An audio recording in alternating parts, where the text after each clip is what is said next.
I just hired 4 UX designers on Upwork and compared the results. In my company, we are building our own software as a service. It's gonna be something like Loom, a tool that we can use to share the screens and then internally share the videos with the team. The problem is this: I don't have much time because I'm managing my company. So I don't have time to code and I have only little time to manage this process. When I looked at them, something felt off. So I called up Katharina Schluck, a UX designer I've previously worked with. I am a UX designer, digital product designer from Germany. I've been doing this now for 5 years, where I really connect the technology and the user and how the interface looks and interacts visually, taking care for the user that the software behaves really good and intuitive and of course looks good. We went through all the submissions and we rated them from 0 to 10. And guess what? None of them made it past the 4 points mark. That means none of them were usable for an MVP. When you have a UX designer submitting you designs or wireframe, you could go through this list and see if any of the red flags are there. These are the 16 things great UX designers don't do. You can download this sheet on my website, tillcarlos.com, and you can also watch this video for the comprehensive guide. Let's get started. Great UX designers don't polish what should not be polished. They keep it raw so that it can be used as an MVP, as a specification for a software. Look at this submission. There is specifically something that is too complicated. It is already too round. It is too final. We need a more raw version that we can talk about the actual specification, about the actual functionality of a software. When you see designer going for things on Behance, when you browse Behance and your UX designer sends you things like that, you see it's too complicated. The developer would waste too much time to polish something that should not be polished. Don't waste your time on styling. So if you really take a library and the components out of the library, yes, it's already high fidelity, but don't start to style and get lost. So the structure is really wireframing, but that he already put in history, library, home, he calls it a dashboard. That's already a little bit like you have shiny, nice UI screens that look really good, but there's nothing behind. And also, great UX designers don't confuse developers. I've seen this submission here, which was really weird to me. So in this submission, the UX designer gave us this feature idea where users in the onboarding process would select what they use the app for. It's not a problem by itself, it's probably a great idea, but the problem is this: just this simple selector would need to have the developer code out the UI for this widget, would make a database table to get the submissions into the database. It would need to have a couple of backend logic in order to look at the submissions, and then also write tests for all of this, and also write authorizations, because maybe not everybody should look at this data. So a simple box like this with a couple of selections and a next button could easily mean another week of work. And this is not what we need to have here in our MVP stage. I would think to have my libraries, my videos, everything like that. So I don't want to get sold something here or see how I can include this into my business. I want to see my videos I already recorded or I shared, so it's a little bit mixed up between website, marketing website and product. And also, great UX designers don't design the impossible. Where the UX designer decided to put in the screen selector. In theory, that's great, but the problem is the browser has a security restriction that they cannot show what screens are available on the computer. So this is just not possible. So if the developer sees this, they would need to replace it with something that actually works. So in this case, we would have actually needed a UX designer who does the research and who figures out in a certain tech stack what's possible and what's not. Yeah, if in this case, if there really is a default, and in this case your software is for recording videos, and if you plan on doing something else, but that's just the next feature, if it's the pattern I think he tries to show here, then yeah, I would go for that. And now we have a lot of jumping of components here. I mean, I have this box and there's no space in between and these 2 buttons, and then I click it, and if we would animate it now for a little prototype, I click it and my mouse was here and then it expands to the top and to the bottom. And great UX designers don't do work that's not asked for. We got this submission where someone did a landing page and they specifically asked me, do you want a landing page? And in the questionnaire they sent me before. And I said no, but they still did it. Now we have a landing page. And the problem here is that I, as a client, I now feel he prioritized it wrong. I feel like by doing the website, he lost time and energy to focus on the really important things. So for me, it is actually negative. He thought it's a bonus, it's a great thing to give alongside the submission, but I now have a more negative feeling about it. Great UX designers don't do work that's not asked for. Okay, what to expect? Because, and again, start recording, 2 buttons, same meaning, different wording. Never ever do this. And again, join community. Okay, why join the community? After that, it's logging in. So it's more about signing up, logging in, but it just asked me join the community and start recording. Start recording, that would be super frustrating because when I'm on this page, it feels like I start recording and I can really start the record. But no, the second screen would be I have to log in. They don't take on battles that they cannot win. Like naming. This guy gave us some naming ideas.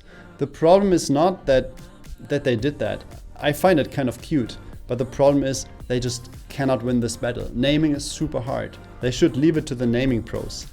And now by doing something that they cannot win, that they cannot be good at, they're now degrading the overall quality of their submission. I think it's more about finding the same language, maybe that. Sometimes it's not even about good or bad. I think you can have a really, really good developer, but if the communication between design and development isn't working, yeah, it's not right. Of course, is it a good designer? You can save time. Is it a good developer? You can save time. And if they can communicate really, really good, you will save the most time, I would say. UX designers don't do fixed prices, and that's a trick I learned from Katharina. Fixed prices have the problem of the designers potentially overdoing it and then degrading their hourly rate. It is much better to do a time budget. So you can say, for example, we do 5 hours of work for $500, and after that we do a review. So the client budget stays in check, and also the UX designer keeps the high hourly rate. I think it's more about finding the same language, maybe that. Sometimes it's not even about good or bad. I think you can have a really, really good developer, but if the communication between design and development isn't working, yeah, it's not right. Of course, is it a good designer? You can save time. Is it a good developer? You can save time. And if they can communicate really, really good, you will save the most time, I would say. And great UX designers don't reinvent the wheel. Because when they do something that's been done before, they waste time and they can never get to the same quality. We're going to talk about UX frameworks in a bit. For example, in this submission, this person made a user flow, which is great by itself, but they included the login, the sign-up process. And this is obvious. It doesn't need to be included in the submission. We don't care for the MVP because with our framework, which we're probably going to use, we already get this out of the box. You're taking in that application and what is really good about it, what is bad about it, and it gives you a structure and idea in advance. And of course, if you are looking for people doing it for you, designers doing it for you, it always helps if you can give them, okay, I want to do that, but it's a little bit different because of that. Yeah, but then you're not starting blank, you're starting with something that you're just making better for your use case. And great UX designers don't make custom elements because custom elements waste time for the designer and then later on for the developer. It is much better to use a UX framework. For example, like this person, and it was only 1 out of 4 who did it. They used this login screen or the start screen here.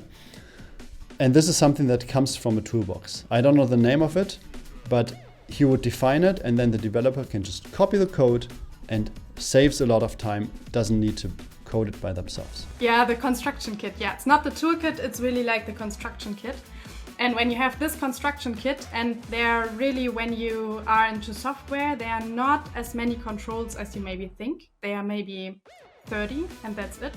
and then you have 30 things you can always put together, and that will be your software. And of course, there's always something individual, maybe, sometimes, maybe even not. And yeah, if you have this design system and you can sync this with the design system of the developers, and they can already take the code snippets, you can really speed up your process. And there are some design systems like Material Design from Google or Fluent UI from Microsoft. There were really good designers before working on that and putting a lot of knowledge into it, and they have a really good basis. And yeah, you can take them and build your own software based on that, and it doesn't have to look like that. It just really, it's more about the behavior and the styling. You're all free with it, but you save a lot of time. A very important point is this: great UX designers never deviate from the MVP. It looks great. At first glance, it's amazing, it's beautiful, but then when you look at it, let's look at the video here. So one video has a certain time, how long it runs, cool, we have the information. It has a preview, yes, that's probably necessary. It has a name, okay, and it has a posting date, okay. But now look at the bottom here. We have views, we have downloads, we have comments, and we have likes. All these things are not in the MVP. We don't even know if users want that. We don't know if users want to download the video. And comments, maybe there's no need for that. So it doesn't make sense to include it in the MVP, because if we do, now the developer needs to cut down on it. The developer needs to take this away, or he needs to put something else in there. So that's why this wastes our time. Super important, especially, not especially, always, but of course, especially if it's a really short budget. Always think about the MVP. What's the MVP, and maybe what's the next step after the MVP? And of course, have the whole vision in mind, but in the end, yeah, that's super important to think about that. So that's super smart of him to ask this. Great UX designers don't copy bad ideas. In the specification, we gave to the UX designer the thing that we're currently using, which is a simple hacky workflow done by studio.opencast.org, where we download 2 different tracks from screen and from camera, merge them, and upload them on Google Drive. And one of them just copied that workflow from Opencast, and it's not a good workflow. The idea of an MVP is to have one major workflow, one problem we're solving, and this done in a really nice way. And just copying something that exists that's not good is not the way to go. We need to make it a bit better. For me as a designer, if you give me this, it's the question, okay, is this what he wants? Or is it just an idea and I can think of something else? Never assume, better ask. Great UX designers don't assume something, they ask the client. In this case, we get a submission of someone who made a mobile app. They don't ask me before that, and they just did it, so they wasted probably a day of work. And then I told them, hey, we actually need a desktop app, and then they remodeled it. They could have saved their day of work by just asking and not assuming that we needed a mobile app. And great UX designers never start with the unimportant. This guy here, we had it before in the landing page example. Starting with the landing page is a safe ground. The hard things come later in the process when it comes to what sources to select. If they would have started with that part, they would have done it earlier, and they could have asked us questions and clarified things earlier. If you start with something simple and you do the hard parts later, usually the results are worse. Yeah, again, maybe that's one more thing about the job of an UI UX designer, the number of screens. It always depends on your own taste as well and how much the developers needs. Of course, you can, every click you can put in the screen, and that's fine, and it's super fast. I mean, again, designers are copy-pasters heroes. Yeah, just copy paste it and modify the little thing you're clicking on. So yeah, this really doesn't make sense at all, the question, like you answered. And great UX designers don't care about the looks of their portfolio. They rather care about the client testimonials. When you go on Behance and you see something like this, an ad that looks pretty and has all the round corners and everything and all the great texts, you can already guess that this will never make it to production, because it's just super hard to figure out all the texts and have it scale in all areas and so on. So this is just really something that's just pretty. It won't ever be usable. So as a UX designer, you should focus on on doing something that has an impact for the client and not something that makes you look pretty. I would never put in, okay, image. That's something that's already so much wireframing without function. So my wireframes would really just be, okay, I have this functionality, I have my navigation, maybe a search bar, if I need a search bar. But again, I think he didn't think about, I definitely need a search bar because I'm having an application here where I have a lot of data and I want to search for it. No, it's not what it's all about. So for me, seeing this, I'm super overwhelmed. I'm like, okay, break it down. What does he mean? And yeah, just by seeing, okay, I have a search bar. I don't have any idea what this is. So this is all placeholders in the end. So for the first screen, let's have a look deeper into it. But first of all, yeah, if I don't know the content here and here, I have 2 placeholders. What for? Great UX designers prefer real content over placeholders. And that is something I learned from Katharina, and it totally made sense for me. And I didn't know this before. Because we are not exactly knowing what is on that screen. What is that on the left side? Is that a menu point? But if there's a menu point, what's behind the menu point? If you would have real content, for example, send me the last 40 videos that you shot and let me see how long are they? What kind of titles would you give them? It would have been much easier. None of the designers asked me to give them sample videos or give them sample titles of the videos. It would have been much better if they would have done that. But yeah, he has components, he has some icons to speed up the work. That's always a good idea. And of course, he needs it already because he put already so much components inside with so many functions. And again, think of a developer's perspective. For a designer, it takes 10 seconds to put how many views, how many downloads, how many comments, how many likes. For a developer, if this is the MVP or not, it's, I don't know, half a day. Great UX designers never give things without value to the client. If they work on intermediate states, like this one, or this one, if they do this for themselves, cool, they can do that, but they don't send it to the client. Me as a client, now looking at this, I don't get anything from there. This is just something where a tile view gets switched to a list view, but how should I use it? So better just leave it out and don't send it over. And probably most importantly, great UX designers never forget their best practices. Things like confusing primary and secondary actions, or disabling components that should not be disabled. And that's something I learned from Katharina actually. So there were components here that are disabled, and what she said was, disabled components disable people. This thing here. Having a component that's not enabled, that's disabled here, doesn't help the user. It's much better to say, click on these buttons, and then you go to the next step.